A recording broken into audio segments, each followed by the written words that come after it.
يا أيها الذين آمنوا استعينوا بالصبر والصلاة اے ایمان والو، صبر اور نماز کے ذریعے مدد طلب کرو۔ جیسا کہ ہم اپنی پہلی ویڈیو میں ذکر کر چکے ہیں، جس کا لنک ڈسکرپشن میں موجود ہے، کہ کس طرح حضرت یوسف علیہ السلام کے بھائیوں نے آپ کو کنویں میں پھینکا اور بعد میں آپ مصر پہنچے اور آپ کو جیل میں قید کیا گیا، اور کس طرح ہم جیل سے رہا ہوئے۔ حضرت یوسف علیہ السلام جب جیل سے رہا ہو گئے تو بادشاہ نے حکم دیا کہ یوسف علیہ السلام کو عزت کے ساتھ بلایا جائے، میں شاہی خدمت ان کے سپرد کروں گا۔ حضرت یوسف علیہ السلام آئے اور بادشاہ سے بات چیت کی۔ حضرت یوسف علیہ السلام نے کہا کہ مجھ کو شاہی خزانے کا وزیر مقرر کیجیے، میں اس کی بہتر حفاظت کروں گا۔ بادشاہ نے منظور کیا اور انہیں شاہی خزانے کا وزیر مقرر کر دیا۔ آخر کار وہ قحط کا زمانہ آ گیا جس کا بادشاہ نے خواب دیکھا تھا، اور اس کا اثر اس جگہ بھی پہنچا جہاں حضرت یوسف علیہ السلام کے والد اور بھائی رہا کرتے تھے۔ چنانچہ حضرت یعقوب علیہ السلام نے اپنے بیٹوں کو غلہ لانے کے لیے مصر میں حضرت یوسف علیہ السلام کے پاس بھیجا۔ جب حضرت یوسف علیہ السلام کے بھائی آئے تو حضرت یوسف علیہ السلام نے ان کو پہچان لیا، لیکن ان کے بھائی حضرت یوسف علیہ السلام کو نہ پہچان سکے۔ حضرت یوسف علیہ السلام نے ان کو غلہ دیا اور کہا کہ اگلی دفعہ آؤ تو اپنے دوسرے بھائی کو بھی ساتھ لے کر آنا، ورنہ میں تم کو غلہ نہیں دوں گا، اور اپنے ملازمین سے کہہ دیا کہ جو قیمت انہوں نے غلہ کی دی ہے وہ بھی چپکے سے ان کے سامان میں رکھ دو تاکہ وہ پھر مصر آئیں۔ جب یہ لوگ اپنے شہر کنعان پہنچے تو اپنے باپ حضرت یعقوب علیہ السلام سے کہا کہ ابا جان، اب ہمارے ساتھ بھائی کو بھی بھیجیے، ورنہ ہم کو غلہ نہیں ملے گا اور ہم اس کی خوب حفاظت کریں گے۔ جب انہوں نے اپنا اسباب کھولا اور اس میں ساری رقم دیکھ کر بہت خوش ہوئے، پھر باپ سے کہا کہ دیکھیے شاہ مصر نے ہماری رقم بھی واپس کر دی ہے، آپ ہمارے ساتھ بھائی کو ضرور کر دیں، ہم خوب حفاظت کریں گے اور ہم کو سامان بھی زیادہ ملے گا۔ حضرت یعقوب علیہ السلام نے کہا کہ جب تک تم اللہ کا عہد مجھ کو نہ دو کہ اس کی حفاظت کرو گے اور اس کو سب کے ساتھ رکھو گے، اس وقت تک میں اس کو تمہارے ساتھ نہیں بھیجوں گا۔ آخر کار سب بھائیوں نے عہد کیا۔ حضرت یعقوب علیہ السلام نے ان کو نصیحت کی کہ تم سب ایک دروازے سے داخل مت ہونا۔ آخر جب یہ سب علیحدہ علیحدہ دروازوں سے داخل ہوئے تو حضرت یوسف علیہ السلام نے اپنے سگے بھائی بنیامین کو بتایا کہ میں تمہارا سگا بھائی ہوں اور میں تم کو اپنے پاس رکھوں گا۔ آخر جب ان سب کا سامان تیار ہو گیا تو حضرت یوسف علیہ السلام نے اپنا ایک برتن اپنے سگے بھائی کے سامان میں چپکے سے رکھ دیا اور اعلان ہوا کہ شاہی کٹورا گم ہو گیا ہے، جس نے لیا ہے وہ دے دے، اس کو 1 اونٹ غلہ انعام میں دیا جائے گا۔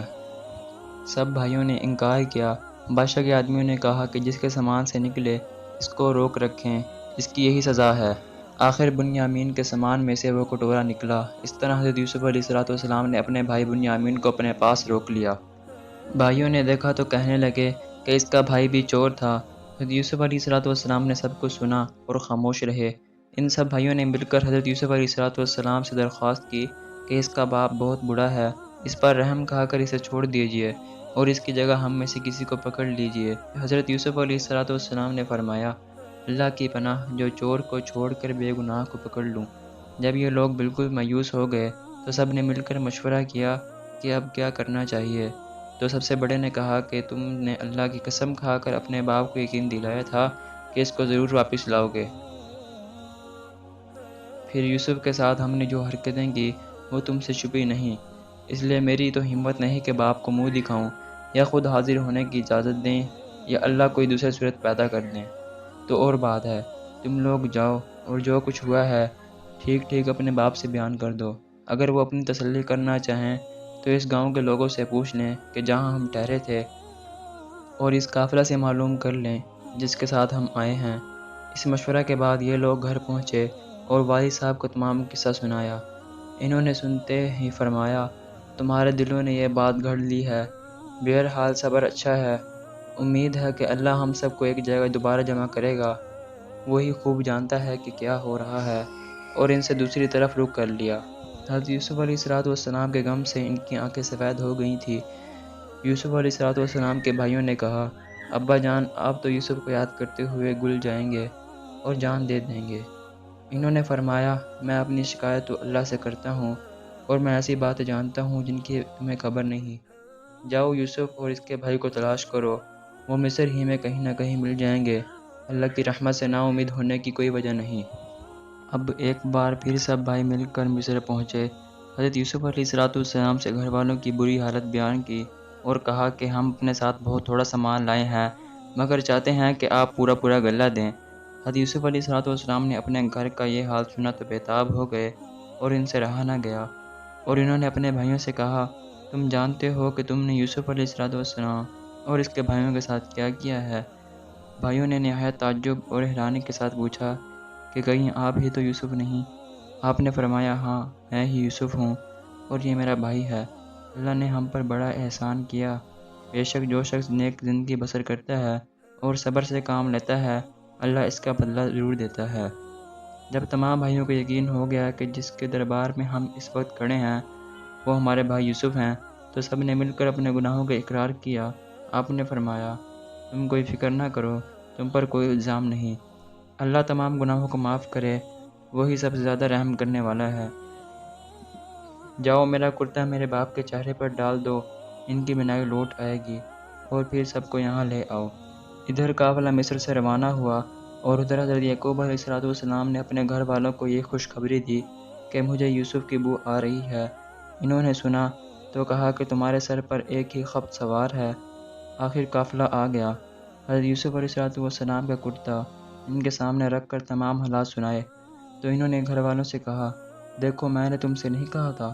آخر سب بیٹوں نے مل کر آپ سے گناہوں کی معافی مانگی اور مصر کو چل دیے۔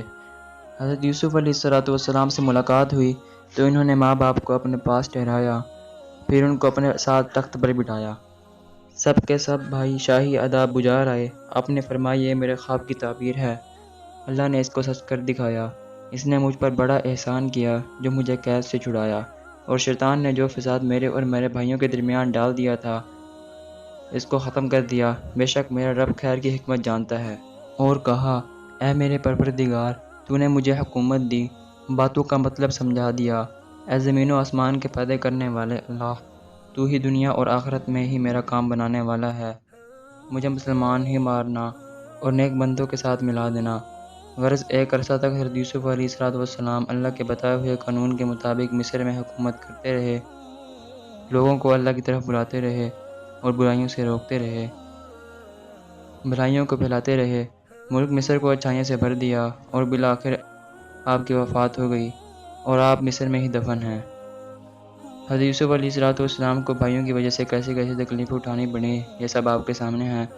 اندھیرے کنویں میں رہے، غلام بنے اور پھر جیل خانے میں رہے، لیکن جب یہ سب اللہ کی آزمائشیں پوری ہو گئیں اور اللہ پاک نے ان کو مصر کا بادشاہ بنا دیا تو بھائیوں سے کوئی بدلہ نہیں لیا بلکہ اللہ تعالیٰ سے ان کے گناہوں کی معافی کے لیے دعا کی اور خود بھی معاف کر دیا۔ قرآن شریف میں ایک دوسری جگہ ہے جس کا مطلب یہ ہے اگر تمہارے ساتھ کوئی زیادتی کرے اور تم اس کے بدلے اس کے ساتھ نیکی اور بھلائی کرو تو وہ دشمن تمہارا حقیقی دوست بن جائے گا۔ اللہ ہم سب کو ایسی ہی توفیق دے، آمین۔ اب تک کے لیے اتنا ہی۔ اسی طرح کی قرآن و احادیث کی باتیں سننے اور سمجھنے کے لیے ہمارے چینل کو سبسکرائب کریں اور زیادہ سے زیادہ شیئر کریں۔ ملتے ہیں اپنی اگلی ویڈیو میں، تب تک کے لیے اللہ حافظ۔